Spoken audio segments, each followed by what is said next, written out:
using it for that self-esteem boost, and that's where you get your validation, you're probably going to have some mental health issues down the road. Dopamine reliance. Yeah, absolutely. It is the dopamine. It is. And even getting text messages, same thing. A little flick of dopamine.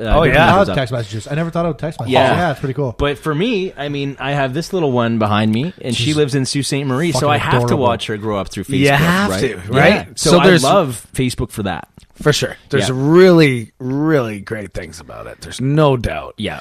You know, it's not so good for, but it's like couple anything. It's a tool. You can use it for bad or good. Absolutely. You have a guy that's a great carpenter, but a guy can get a hammer and hit someone with it. Yeah. Sure. No problem. And I think it's true. It's weird as it sounds. It is. The person that controls it is shows their limelight when they have it in their power. Yeah, for sure. It'll be interesting to see the kids coming up that are using it at such a young age, though, whether or not they start to depend on it. Oh, I think that's. Well, I personally think you should be 18 before you have it. Yeah. Before you have access to social media. I think you should be. That 18. would make sense to me. Now, how do you gauge that though? Like everything has. You got to be plus 18. No, but right now you say yes. Yes, I am. I was watching porn when I was 6. Red Shoe Diaries in the fucking house. Here we go. No, but time out. But seriously, if you look at Facebook now, you want to change your name. They've asked for a government piece of ID at this point. Really? Yeah. That's good. So it's good and bad because now you're like, okay, well, I don't want anyone to know everything about me, but also I don't want 15, 16-year-olds always have Facebook and be exposed. Because I grew up in a world where I didn't go on the computer. I went out and played fucking street hockey. Fuck. Yeah. So did I. And that's it. And that's what I remember my first Fido phone. It had nothing but text, a phone call, and I think that worm game. Yeah. Right? That was it. So I was never was good. The worm game was sick. I was so good at that. And that's what sucks because I was addicted to it. Yeah. Yeah, exactly. Yeah. But as much as we love social media, because we use it, it's our platform to express ourselves. Yeah. I really wish we could, because there's no need for anyone under 18 to watch us. Right. Well, they shouldn't be. I try to cater it so that no one under 18 has access to this shit. They really don't, but they should have. They shouldn't. So that I can use words like shit. Yep. Shit, piss, whatever it is. But I don't think that fuck, kids cock, balls. Yeah. Keep going. Was that old school where Will Ferrell just fucking rhymes them off? Just fucking goes nuts on it. But I really don't think the kids before 18 should have access to social media. They don't fucking need it. No, they don't. It does nothing but... And they're the worst at it. They're the worst at it. They have no censorship at all. What 15-year-old needs fucking Instagram to make him a better person? I know. And that's true. And that's where when you say you have everything online and you have memories you can look back on, that's not necessarily good for the kid that's 15 and thinks it's funny to go naked, swimming at a party and stuff. Yeah. But he's 15. Yeah. He's 15. Yeah. 15, though. If you're 18, that's what he would do. You're accountable by law. You're on your own. Well, there's still... Yeah, I was doing stupid shit until yesterday. So what does it matter? I mean... I will do stupid shit tomorrow. It doesn't matter. I understand that, but I'm accountable. Yeah, absolutely. No one's going to call my fucking mom or dad. No, because I did something stupid. No, except for me that calls them. Maybe everybody calls in here. Everybody calls. Everybody calls my mom and dad. Fucking number when I do something stupid. Yeah. I'll find them. I'll find them on social media. You will not. No, you will not find them. I'll ask Mike O'Brien how to find your mom. That's what I'll do. Oh. I buried myself. Hey, you know what? I already know where your parents live, so we're good. Yeah, that's true. That's brilliant. Yeah. Tattle on me. I'm going to tattle on you. I've been to the cottage. Actually, beautiful cottage, by the way. Have you been to this cottage? You're coming up. You can. Absolutely. I just invited him to your cottage. Yeah, I saw that. Dude, I was here. Beautiful. Beautiful cottage. It's actually...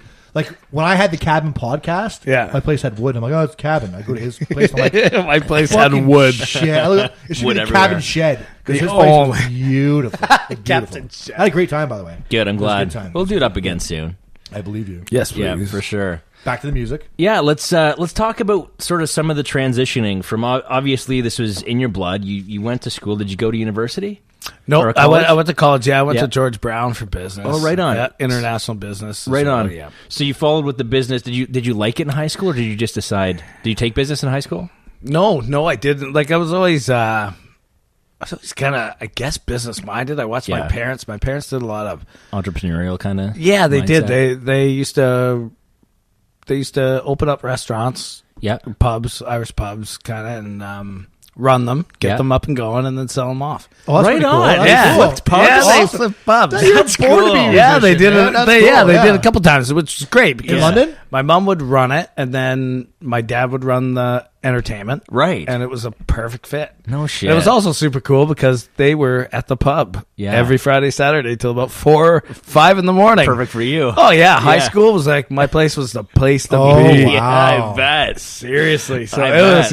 was, so it was a good scene for That's me. pretty cool. So that's pretty much where you became a musician. The first Yeah, place. yeah, You yeah, had for to sure. fucking freelance, do whatever you want. Yeah, That's for wicked. sure. For sure. That's wicked. Always man. super respectable. Of course. By You're a parents' gentleman. house. We're Yeah. live. Yeah. We're live. A gentleman. Yeah, I think my that's mom's listening now. I just saw her. She liked the link, and I'm scared shitless. it. You're fine. You're fine. So then I got to start blocking her from Facebook.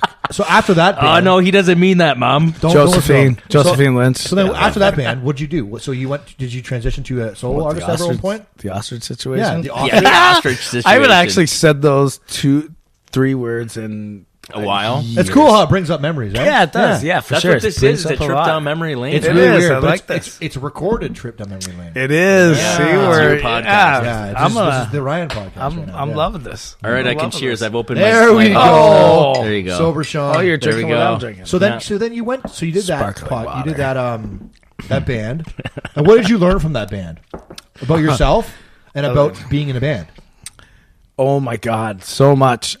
First off, I learned that I was a terrible singer. Okay, from somebody else or from yourself? Not for myself. Okay. I knew Yeah, it. you I can knew tell, it. right? I knew it flat out. I think yeah. I'm good. I knew it And flat I out. don't- Yeah, I've heard I you, knew though. it. You're not bad. Thank Oh, Yeah. you are. Well, the way you actually hear your voice in your own head when you sing versus what is actually coming out is two I don't totally know. different I don't things. know. Right. Yeah. It's horrendous, actually. They say to record it, right, and then listen to it after. Oh yeah, yeah, and that's a scary thing. That's a real scary thing to hear your own voice. Yeah. I don't know anyone other than maybe, That's your phone. It's all good. It's all good. It's all good, man. It's real life. That's my mom. It's happened like- Is it really?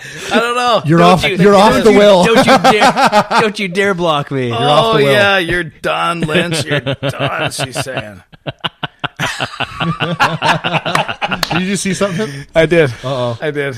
She's very impressed. She's very awesome. impressed. Yeah, Good. she's happy. I'm drinking spring water. Good. I love Carbonated spring water. water, yeah. Same thing as me. I'm What was drink- that? What was that question? This is Mio. So So this what is you talking Mio? about your voice being recorded and sounding Yeah, different. terrible. What I did you can learn hear from my yourself? voice right now. What did and you I learn hate from yourself of being in that band? And did it grow you as a person or a 100%. musician more? Which one did it grow you more? it. Oh man, I'm gonna say as a person because I learned to deal with people Cool. a lot. A young 'cause age? A young age. Yeah. When you get off stage, even at an elementary school dance, Right. You're the cool guy. you're the cool guy. Sure you are. Right? Yeah. And it really like at a We get weird here? we just touched, We touched knees. I liked it though. It was okay. Yeah, at a really young age, I learned how to deal with people wanting to meet me and know me, and it's like Slow dance I'm with not you? a Mr. Cool fucking superstar at all by any means, Right. now or then or ever. But You seem like a pretty humble guy. Yeah, There very- was- that's a You good do. word to use. there was a really cool thing there where I had to learn how to listen. That's a big thing. How to Yeah. listen. I think that's the biggest thing I learned at that age was how to listen to people because everybody's got a story. Yep. Everybody's got a story, and it doesn't matter if I wrote the song or I played a song that they love that got them through something, or every songwriter says that, but it really is the best part of music is Right. how it makes people feel. There's a real connection Right. deep connection Deep between connection. Yeah, emotional. and there's everybody I meet is a bigger music lover than I am. Right. I listen to music, but I listen to it in a different way. I listen to it as like, how can I learn from this verse? How can I learn from Right. what they're doing? Oh, wow. How can I Yeah, improve? right? How can I It's a improve blueprint what for I'm you. doing? Absolutely. I look at it as a blueprint. Yeah. As Roadmap. a contractor. or structured, something. a structured element. That you Absolutely. Look at. Yeah, that's cool. Pattern. So that was a really cool thing for me, was learning how to deal with people and learning, even empathy. Like, I'm listening to these stories and listening to a grade 7 girl talk about how that song got her through her father's death, Right. or something Yeah, like that. powerful. And I gotta be on the ball for that stuff. Didn't You know what I expect mean? that. Like I can't, play it Mr. Cool with that stuff. Right. That's and I think that's what fans appreciate the most about a good artist is the ability for them to be able to tell their story and to relate to it. And yeah, Really? Yeah. And have some empathy towards people. Empathy is not a word I thought it was going to come out of your mouth at this point. Absolutely. Man, it's a big word. It's a big word. It is huge. It's a big word out of my mouth. And being the cool guy I sometimes find is that you're the much cooler guy when you can be down to earth. Well, that's what's cool. But people don't recognize that. No. Oh, they want you to. They want to call you on Friday night and go to Joe Cool's. That's it. Right. Light it up with you. Exactly but it. that's but not we talked about earlier. Nobody really likes you. Nobody really likes stuff you. From you. They just in general. Like that's just how They it is. just want your company too. Yeah. You guys are both good company. People want it at the bar. It happens. No. Yeah. No. We're not negative. We love people. Yeah. Absolutely. Yeah. No, the people. I think the first time we met, we actually had a huge, awesome conversation about this. We did. We really absolutely did. And yeah. that's stuck with me since we met. Was, Yeah. you did your thing, and people want to be around you. Yeah, for sure. Whatever their reasons are for. I would love to have this conversation right now. Yeah. Okay. Because we haven't had it. And I love when he talks, because he talks so openly about this, and he's never had the opportunity to actually talk about it in the podcast. I don't think so, because you're always asking questions. That's okay. So as an artist, as someone that is still involved in what now you're doing, you transferred for what you did. It has nothing to do with who you are now, and that's obviously apparent. Sure. Because it's in the past, and you're still going on a career that is blossoming. We just talked about, and we still will talk about, yeah, for sure. We'll get into it. We got time. We got time, baby. What similarities do you guys find within each other that your art form, or be it as it may, that was an art form. Yeah. It was something you had to learn and quickly. For you, that was fast. That's the big difference, I think. Yeah. I think it's dynamic. Yeah, the difference for me was when you go on a reality TV show, you're skyrocketed to the height that some people don't even get to in a lifetime. From right? 0 to 100. Right, fast. from 0 to 100. So for someone that's, doesn't really know that they're dealing with anxiety disorder and knew they had some issues with depression in the past, to try to hide that when the spotlight's on you, it's tough. You self-medicate, you go to alcohol, you go out, you think that everybody wants to pull you out and be around you for you, but really it's just your time in the spotlight. They want a piece of it. I mean, there's some great people, don't get me wrong, but there's a lot of people that come out of the woodwork and just kind of, hey, it's been a while and whatever. But we just talked about that. Yeah, and the thing is that I wish I had a little more time to adapt to the situation. But that's reality TV, man, and that's why it's so good, is because you put ordinary people in extraordinary situations, right? And when you do that, things happen. Two things happen. Yeah. Two things. They either go up or they go down. Yeah, for sure.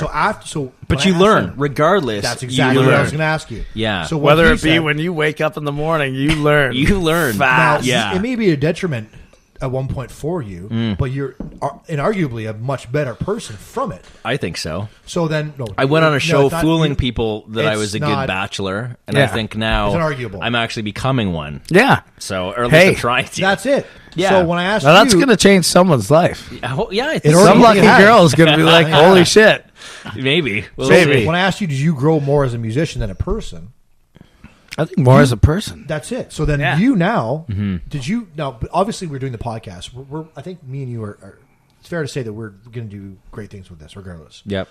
But do you think it's grown you more as a person from being on that show? Or 100%. More as a icon, and I don't mean icon as in the limelight, but multimedia. I think I started to gain more of an interest in what was happening. So behind the scenes, yeah. So I started. I mean, when I was watching the show, like you, very similar to what Ryan said when he said now he's listening to the music, but he's listening for how to improve himself. Yeah. When you're in that situation, before I was watching the show like everyone else did. So I'm watching all the people involved, and then when I watch it after, I'm watching all the camera angles, and I'm watching like, oh, how did they do that? How did they do that? And you start to try to piece it all together. Yeah. So I guess it kind of piqued my curiosity. And then doing the radio interviews and things like that, I was like, you know what? I really enjoy this kind of shit. Yeah, it's fun. But I want to be me. I want to be able to swear. I want to be able to talk about sex. I don't want to be told what to do. Yeah. And so this seemed like a pretty good way. There he is. Yeah. Pretty good way to do both. And the best thing about it is, being sober, I get to reach out to people that I used to see in the bars that I really enjoyed their company and have another real conversation without the bullshit, right? Absolutely. Without the constant interruptions, except from this guy. I'm just kidding. We invite your interruptions. We invite them. That's why I'm here. Yeah. It's for my interruptions. But it's a good question. And I'm going home, by the way. It's a good question, and I wish that it was more so that people could condition themselves before going on something like that, because it causes reality TV